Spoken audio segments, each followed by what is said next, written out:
Today's topic has been my most requested topic to do an episode on this year so far.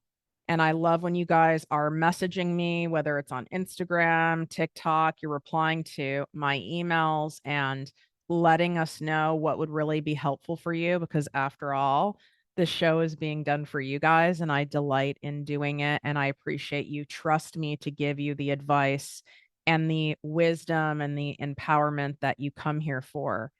And it's what to do when you feel like you're failing, when it feels like everything is falling apart, when you feel like nothing is working right, you feel so alone in the world, you feel like you're the only one.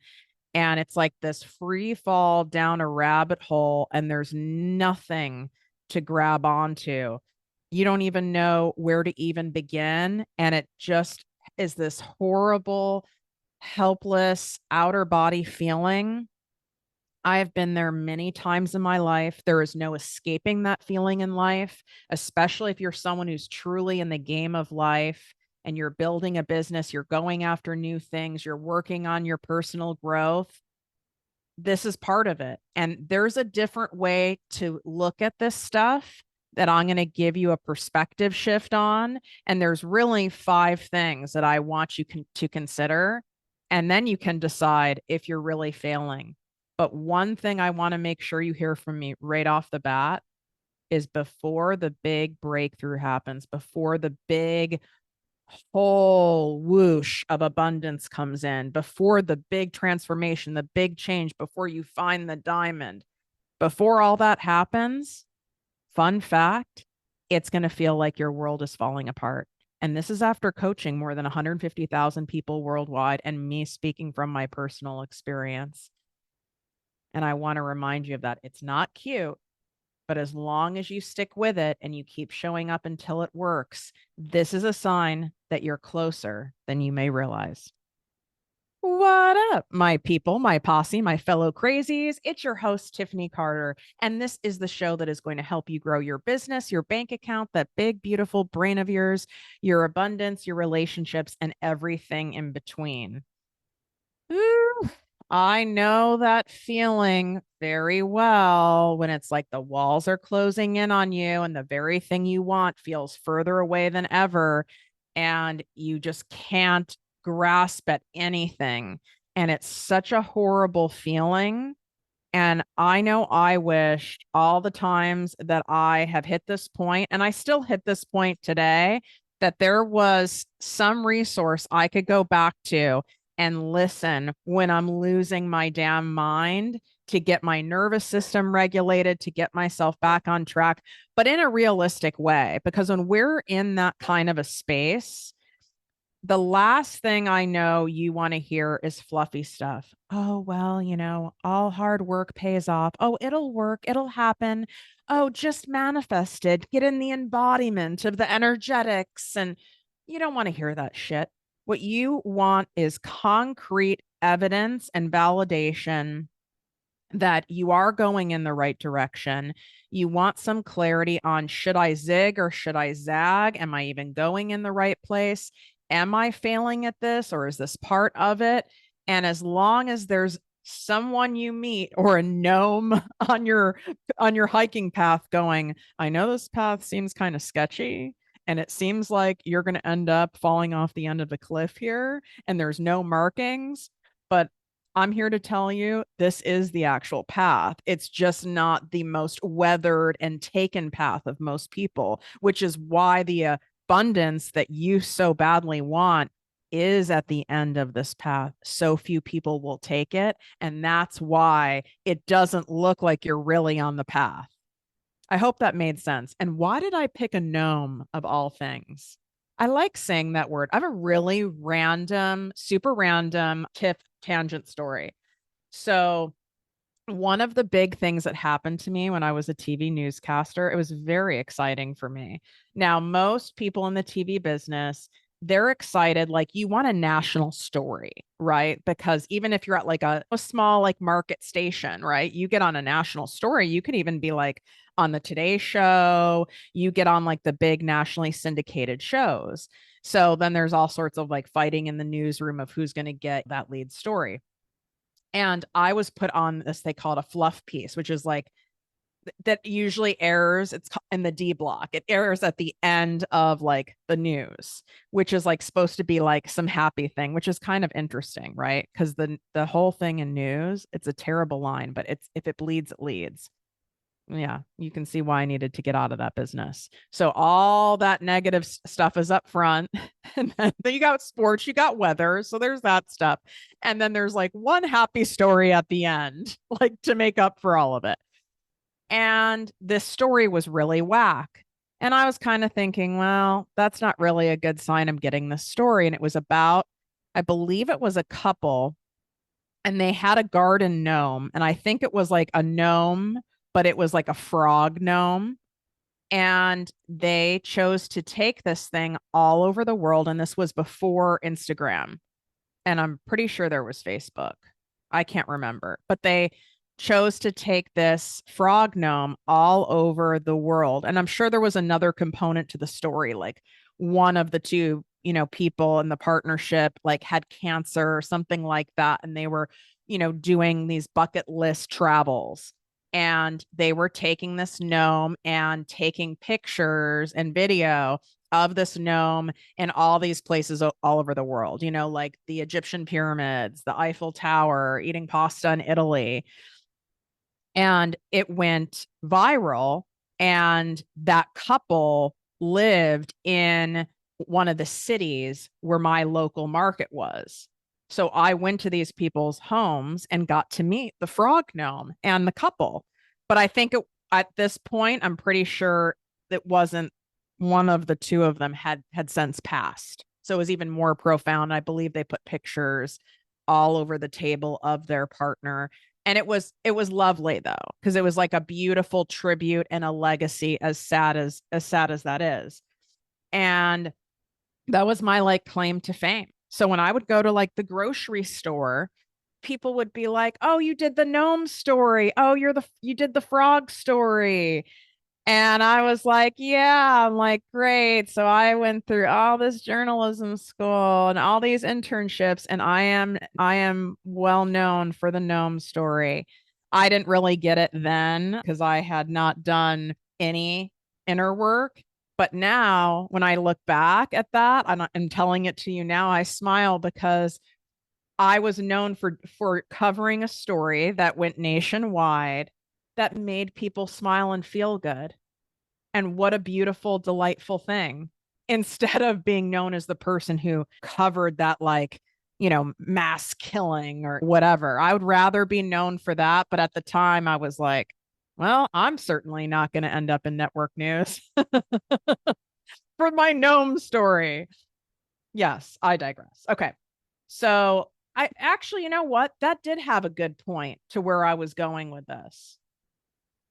That came out of my mouth for a reason. Huh. That was pretty cool. Okay, here's the point. Here's the tie-in. I thought that I was not on the right path. I thought I was failing when that happened. Granted, I was thrilled to get like a national exposure, like CNN picked it up, Network NBC picked it up, blah, blah, blah, blah, blah. And I knew that like having exposure in that way was a good thing for my career, but it was like kind of like going viral for the wrong thing. It's not like I knew, oh, great, now I'm not going to be taken seriously as a, journalist because it's a frog gnome story. But the reality is that I wasn't failing at all. That's what it looked like to me. That's what my ego wanted me to believe. What I was really doing was in pure abundance and making millions and millions and millions of people smile and feel good as a result of the story. And who knows how many people took that beautiful creative idea to leave a legacy for someone who is sick, or taking a parent or a grandparent on their dream trips and doing something fun like this, because then there were people who started doing different fun things in this way, and they got that idea from seeing the story I did. That's everything but failure. But my ego wanted me to believe that like I just ruined my career because I'm the frog gnome girl. And that's not the case at all. So that did have a point. Yay. Yay me. I'm not failing at this podcast. So there you go. let's go over some 5 powerful truths you need to know when you're feeling like a failure, when you're feeling like nothing is working, okay? For a perspective shift. And then you can determine at the end of this if in fact you're really failing, or if it's your ego wanting you to believe you're failing, your critical parent in your brain, if it's your inner bully that's wanting you to believe that, because that nasty critical voice in your brain is trying to get you to quit. And so it's going to try to convince you of any sign of things not going well or multiple things happening of not going well. It's trying to make you go, see, you should turn around. You should turn around. You should quit. You should stop. And this is when your resilience has to come in. This is when your faith and your trust and surrender has to come in. This is why it is almost impossible to have success in any area of your life just being dependent on doing it on your own, because those voices in your head will get so loud and so cunning and so manipulative and so creative that it'll take you off course, and it will either take you years longer to get to where you want to go, or you'll end up just quitting altogether, or you'll be one of my people who does the push pull.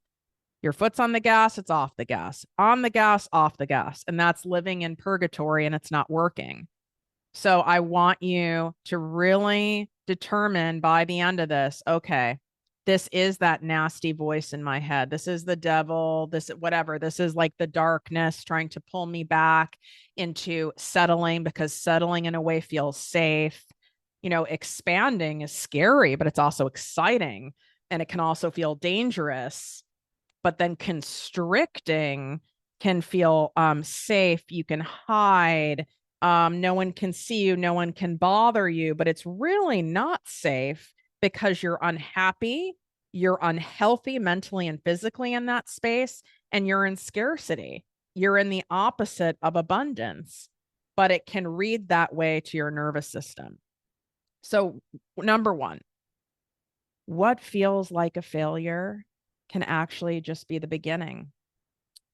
So you have to fail until you get good, right? Like there is no way that you can't make mistakes and not end up being better at something, whether it's you learning a new app, you learning Canva, you learning how to act, how to podcast, how to make videos. I mean, I remember when I first started, when Instagram Reels came out, and I was just, I was messing with it. I remember the text would be out of the screen, or I would do an edit and it's like I would cut myself off and I'd go, oh, that sucked. But now I know it has to be here and it has to be there. And oh, I won't do that again. And that's like a tiny example. But then there's bigger things in life when it comes, to personal relationships or red flags that I've missed in people. Once you've been really burned by missing a red flag or making a mistake that's cost you a lot of time and energy and money or heartache, you likely don't make it again, or at least you don't make that same one again. So it's actually happening for you. There is no way to not feel like a failure when you're building something new. Whatever it may be, it would literally be impossible. So it's actual evidence that you're doing the damn thing. Playing it safe, playing it small, only doing things that you're already good at, whether it's you're naturally good at or it's a skill set you've developed over time, that's not growth. That's you just staying in your little tight zone and not taking any risk and not learning anything new. What would you say to any kid, whether you have kids or if you were mentoring a kid who's upset because they're wanting to learn how to ride a bike and they keep falling and it feels scary and they don't want to keep getting up and doing it? You wouldn't say, oh, you don't have to do it anymore. Maybe you'd say like, well, let's take a break today and we'll start again tomorrow. But I would like to think you would say, this is part of it. And you have to fall forward. That's just how it works with anything in life. Like, what has happened that your palate for discomfort, your palate for falling, your palate for mistakes has gotten so small that you're like, well, I'm not into it now. I don't like it now. It's like, well, I don't know anyone who really, really loves doing something in the beginning when they're terrible at it. Just ask any golfer. They're the hardest people on themselves. It's like, but that's how you learn. I'm a tennis player. You learn how hard to swing, if it's worth going after and getting that ball. You learn when you can tell that's going to be out. You learn by making mistakes, by losing points, by losing the game. You see what I'm saying? It is no different when it comes to our personal development, our wealth development. But somehow your brain has gaslit you enough into a period of fog. I call it fear, obligation, and guilt, where you're not thinking clearly. And this episode is designed to wake you up in a loving way. Number 2, what feels like a failure can actually be normal. Newsflash, you don't have to be excellent at everything in order to be a success. Sometimes what feels like a failure is actually average or even above average, but it's what you think is average or above average. And I'm going to use her as an example. My guest I have on Wednesday is someone who is very hard on themselves. And she often will say things like, I'm behind, I'm failing. She's in real estate. I don't have enough listings. I don't have enough this, but she's one of the top realtors in Arizona. I will say things like, oh my God, my revenue is down. Maybe no one's really into my podcast anymore. I'm behind. Other people have a book and they have like 25 courses and I don't.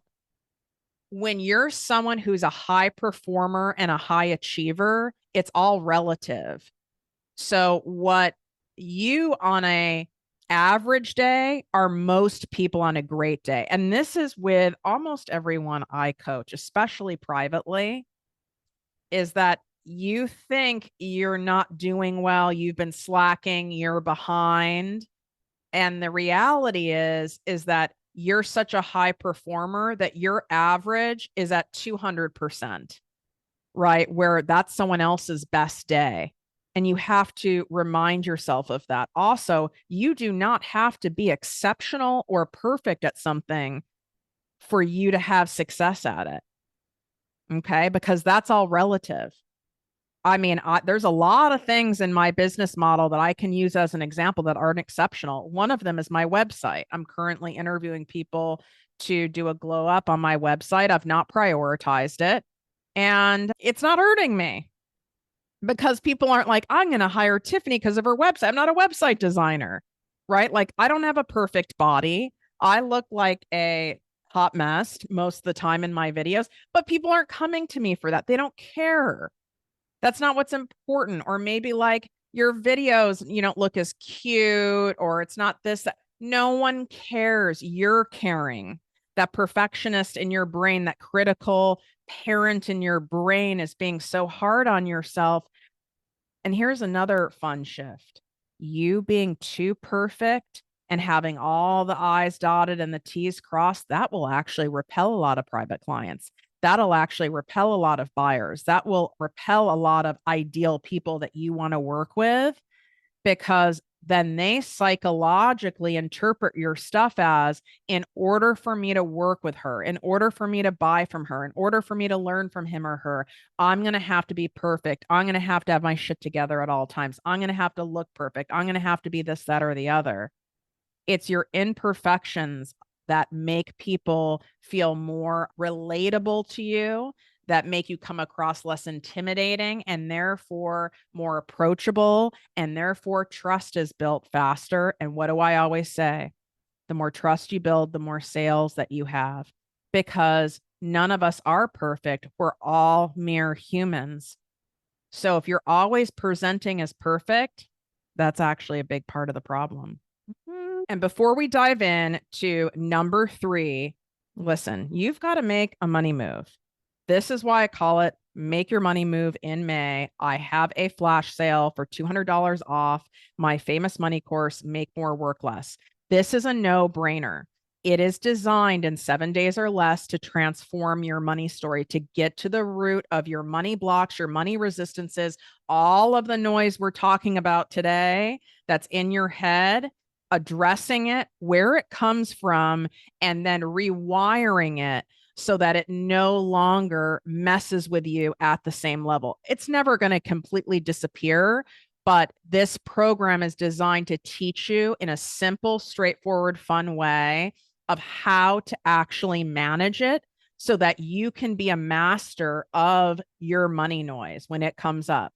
It doesn't end up throwing you off course where you end up disappearing and not posting for days, or where you end up spend hours in a spiral, or where you're in analysis paralysis and then start procrastinating and get so far behind. You add up all the times that you do that stuff. Think about how much, aside from just time you're wasting, but wasted energy and all of the money that you could have been generating during that time.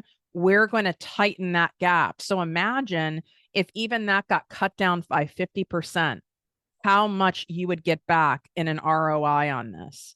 This is a no-brainer. And if you want to see all of the reviews on it, there's some on the actual page, projectmewithtiffany.com/make more work less. The link is in the show notes, and it's also in the description here on YouTube. But you can go to my Instagram account at Project Me with Tiffany and look in the highlight section, and you will see hundreds and hundreds of reviews from this money course and exactly what has happened for people. There's people literally saying, I've had 20 years of therapy and I have never been able to get to the root of like my success blocks, my money blocks. And I had this happen by module 2, straight up. And that's not just one anomaly. You'll see it on there. And listen, if you find resistance to doing a course like this, yet you're like, oh, I'm going to do a course on going viral, or I'm going to do a course on how to grow on TikTok, or I'm going to do that. That means you need it even more. Why are you resisting unpacking your money stuff when that is the thing that's ultimately blocking you? I'm not saying you don't have messaging problems, packaging problems, pricing problems. I'm not saying you don't have that going on too, because I wouldn't know unless I'm looking at your stuff. But even if you have all of that on point, if foundationally we're on toothpicks, it ain't going to work. Or you're only going to make so much money and you're going to keep hitting a glass ceiling and get paralyzed and stuck in a certain zone and you won't be able to go past it. And you want to know how I know this? Because I've been there more than one time. So this program is designed to come back to anytime you start hitting another abundance ceiling. I go back and do the exercises in it, and I will have my clients do that. It doesn't matter if your abundance ceiling is now at, $1 million a year, 3 million a year, whatever it is, it's still a ceiling and there's still something that's coming up that you need to go back and need to work through. The work never ends when it's coming to our own personal development. To think that it's a one and done thing, or, oh my God, I've spent all these years doing this thing. This is our life's work. This is part of it. We have to have a perspective shift on it. So go take advantage of it. This flash sale ends when May ends. So make a money move. I do not want you ending up at the end of this year. We're halfway through the year. I don't want you ending up at the end of this year where you were last year, and you have to make a move right now. We're at the halfway point. So what's it going to be? You know what to do. Okay. Number 3, what feels like failure is often actually growth in disguise. Here's an example. I'm going to give a personal and a professional one. A personal one would be, I'm going to use it from a client that I have that has now gone and gotten into another relationship post-divorce. I think this is her 3rd one. And it's ended, and she was upset. And I'm not a relationship coach, but she was venting to me, because people vent to me about their personal stuff because it all ends up tied together. And she's like, I can't believe I ended up with another, toxic person. Like, what is my problem? Blah, blah, blah, blah, blah. I've done all this work, and how am I not seeing this? And I feel like a failure, and I feel like I'm going backwards, and I feel like so far from being, from having what I want in that area of my life. And I said, but look at what you did. Look at how quickly you got out of this and how quickly you recognized it. So I know it feels like failure, but you actually ended this as soon as you confirmed those red flags and your hunches. You didn't waste any more time. You got out of it, and you didn't end up in this like weeks long spiral of it. You regrouped. And I said, it looks like failure and it feels like failure, but it's actually a very clear piece of evidence, undeniable evidence of your growth. So it's how you're looking at something. So now let's go into a business thing. You've put something out there for a launch, okay? And maybe it's your second or third time launching this thing, and it still isn't hitting. You're like, oh God, when am I ever going to have these big launches I see people talking about? Like, I have a pretty good audience. I know what I'm talking about. I've even invested in learning how to do it, and you get all in your head. Well, let's unpack it. Is this launch better than your last launch? Are they consecutively getting better? It might not be at the growth rate you want it to be at or your ego wants it to be at, but could you see that you are getting better and better in time? My guess is the answer is yes, but you might go, well, yeah, maybe I sold like 2 more spots, or maybe I had a little more interest. So that's still better. That's still progress. And don't think for a second that that's going to be your growth progress going forward. Don't say, oh, because I'm growing, this is a random number, but because every launch I've done, let's just give like a low number. Every launch I've done is only really, an improvement of like 5 to 10%. Then your brain starts going, well, God, look at how long it's going to take me to get to a 6-figure launch, a 7-figure launch based on this. That's not a reflection of it. That would be like saying in social media, all of your videos are at like 200 views. And so look how long it would ever take me to have a video that has 10,000 views.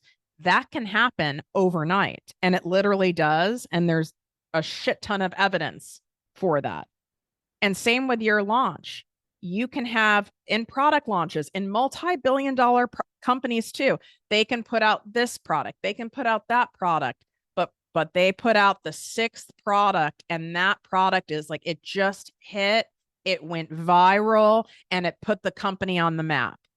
There's a lot of evidence on this from music artists who've had several albums out and none of the songs hit, and then their 5th album, there's a song on there that hit, and then that blew up all the other albums too.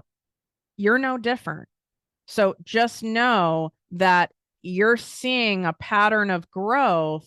That doesn't mean now the next time you launch, because you're implementing the stuff that you've learned from the other launches, you could end up at a 40% increase the next time. So stop looking at it as an indicator of failure. Usually you're saying you failed because you don't like the divine timing is not going on your desired ego's timing. It's not fast enough. Listen, I don't like it either. I want all of it now. I want Spotify calling and giving me a $50 million podcast deal like yesterday. That would be amazing.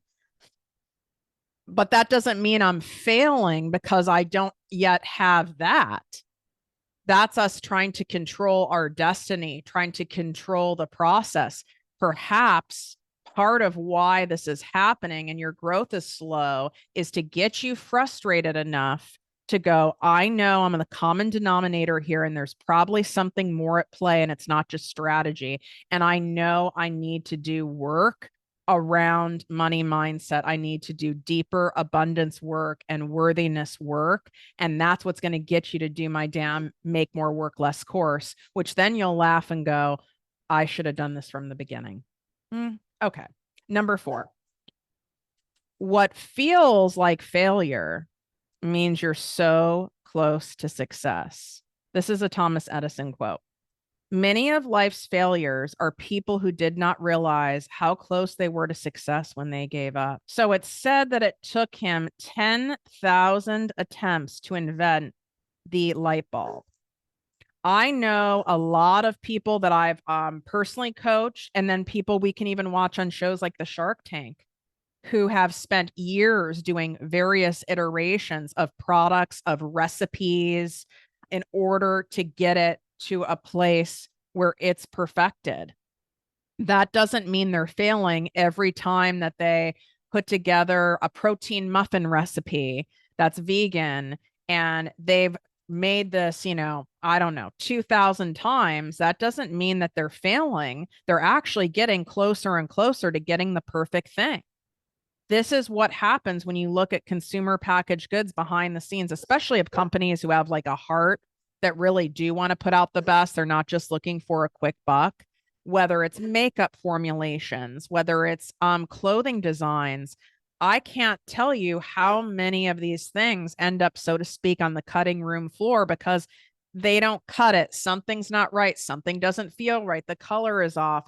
Same with digital products. For what I do for you guys behind the scenes here, I'll be like, nah, that's not quite it. No, not it, not approved. We've got to redo it. We've got to refine it. This doesn't mean it's a failure and it's not working. We are having these micro failures to get us closer to the actual thing. Okay. Do you guys see what I'm saying? You just need to dig deeper and build that resilience muscle where it's like, I am so determined for this to work. I'm going to keep doing these micro failures until it hits. And it's not cute. This is why most people quit. How many people would really, like, if that number is like 10,000 for Thomas Edison, how many people would be that stubborn and that determined and that discipline to keep going when you're at even the 4,000th try and it's not working? I'm sure there were many iterations of the airplane with the Wright brothers.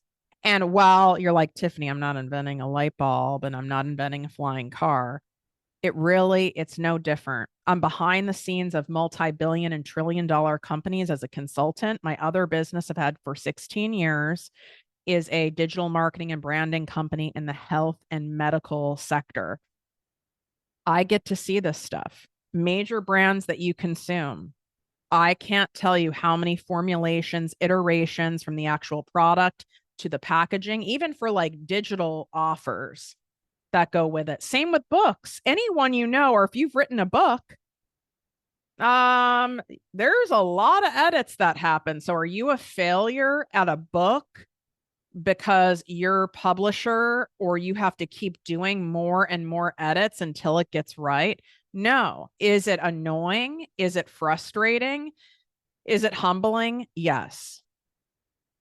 I hope now you're getting to the point before we get to number 5 where you're like, okay, I see what you're saying. I'm actually not failing. I really hope you're seeing that. Number 5, what feels like failure can actually be the ending. Mm. And what is an ending? An ending is really a new beginning, but that doesn't mean the ending is painful. An ending of a friendship, an ending of a relationship, an ending of a particular offer that you put out there, an ending of a business, an ending of a job, an ending of a mindset belief you've been holding on to, an ending of a habit, an ending of a behavior that's no longer serving you. It tells us it's time to end this part of the journey.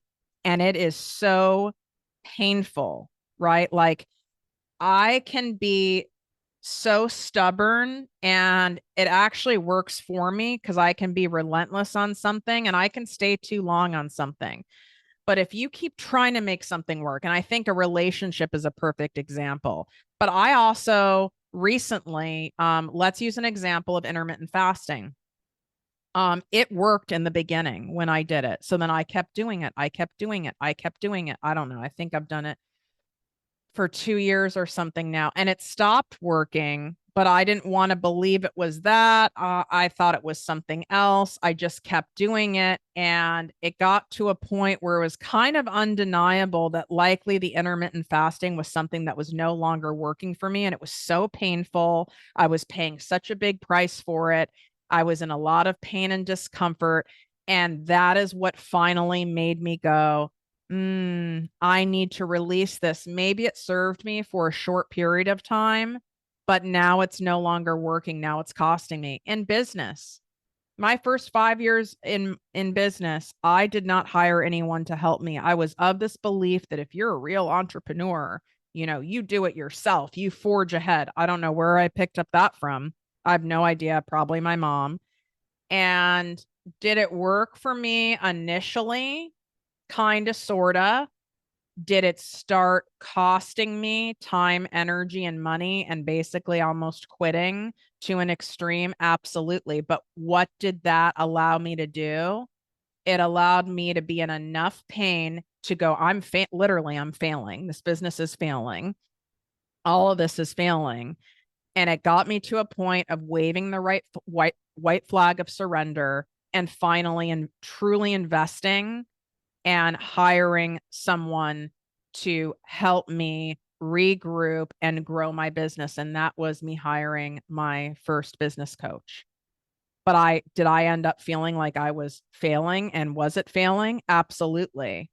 But it was also the beginning of me going about things a different way and letting go of that old belief that I have to do it alone, that I'm a loser if I can't do it alone, I'm less worthy if I can't figure out alone, and then me being afraid to trust people. And I've never looked back, and that's why I'm such an advocate for saying to you guys, like, I know it can seem like it makes sense to going about things on your own because you want to keep more of the money that you have, and unless you have a ton coming in, it can be uncomfortable to put money going out. But the cost it's going to take for you to get to where you want to go on your own is like a million times more than if you just did the thing and spent the money and went all in and treated your business like a business.